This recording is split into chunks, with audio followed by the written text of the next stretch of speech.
I could add one for adoption.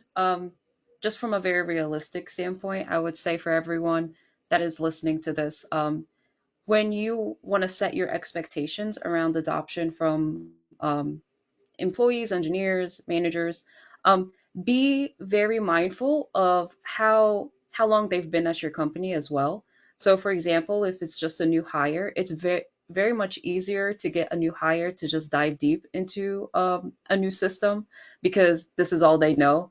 So the exposure to it is very fresh. They have no like resistance to it.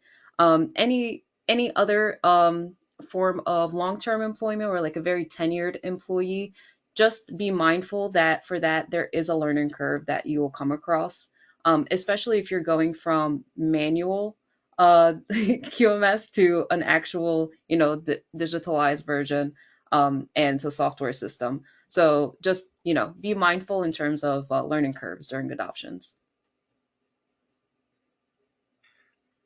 Maybe a quick follow-up on that, Smaa. Were there any um, techniques or any things you did when you had a longer tenured employee to try to So help address any of the anxieties they may have had? yeah, I'll actually plug in my favorite part of Polarion. So there are two versions I've seen.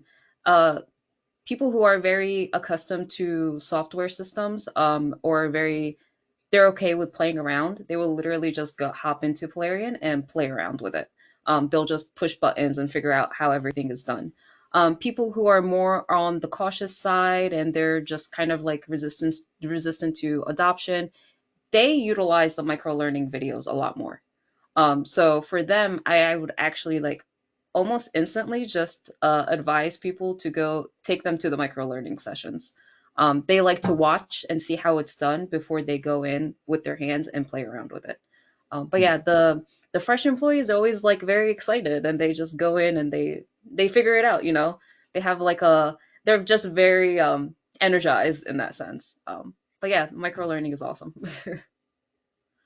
Yeah, I Excellent. can I can piggyback on that a little bit, and but yes to this, Smaa. It's a really great point. I'd say one of the, especially for veteran employees, part of it may also feel like a loss of control over their own data and information, moving from, the system they had in place to manage that data, and now it's going into this vast, Polarian type system.